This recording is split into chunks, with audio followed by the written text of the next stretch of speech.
What's going on, guys? I am just about to head to the gym to do some top roll, back pressure, pronation training, and I thought I'd talk about. I got a quick look on YouTube, what's going on, and one of the hot topics is definitely Devon Larratt and Ermes Gasparini. The inevitable clash. Everyone wants it. It seems like that's going to be the next match, given all of the hoo-ha and withdrawals of different people. It seems like that's the match that everyone wants and expects Ermes to have next.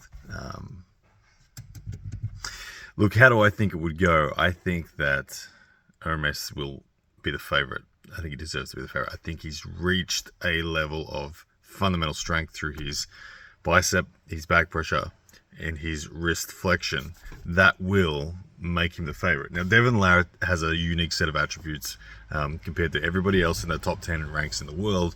What he possesses is very different from anyone else. His main weapon is the fact that his pronation is very, very difficult to wear out, to defeat, to force. It's difficult to make Devon Larratt have to supinate. And when you do get to the point where you're able to make Devon Larratt supinate, he's then great there as well. He has plenty of stay. So it is something that accumulates and ultimately flattens and busts back through a gradual and just accumulated approach, the hand of his opponent.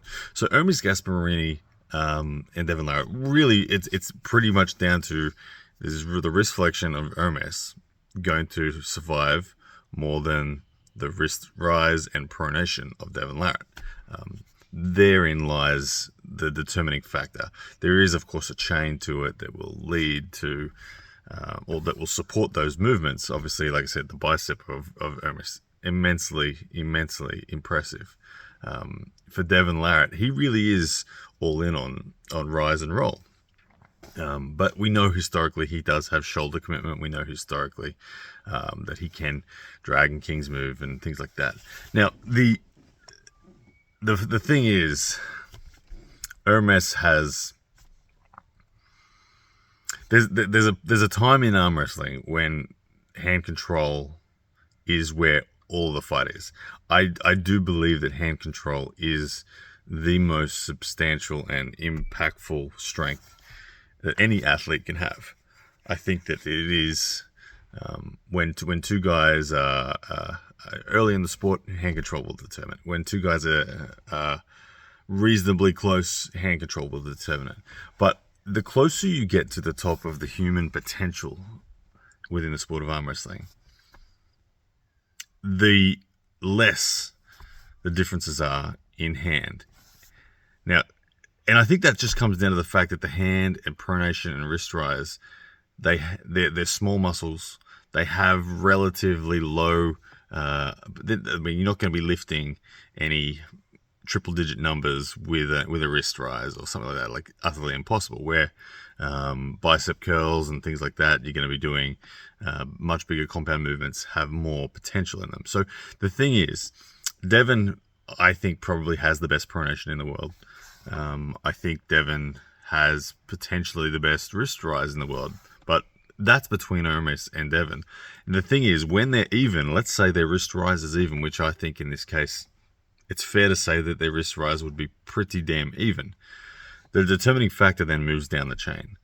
And for me, that determining factor will be won by Ermes because he has substantially more bicep strength, back pressure.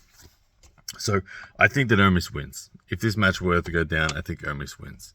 I think that Ermes would be able to disconnect Devon from his chain. If Devon stayed within his chain, if the links didn't break like they did when he faced Levan, for instance, then I do see a path where Devon could ultimately, potentially flatten out the hand of Ermes, win back center and win. But Ermes, with all the back pressure he's got, with the flop press that we know he has as well, I think it's like a 90% likelihood that Ermes would win that match for me. Anyway, that's how I see it. If it does go down, that's pretty cool. Hopefully the arm wrestling will get to it at some stage. But yeah, Ermes is a bad dude right now.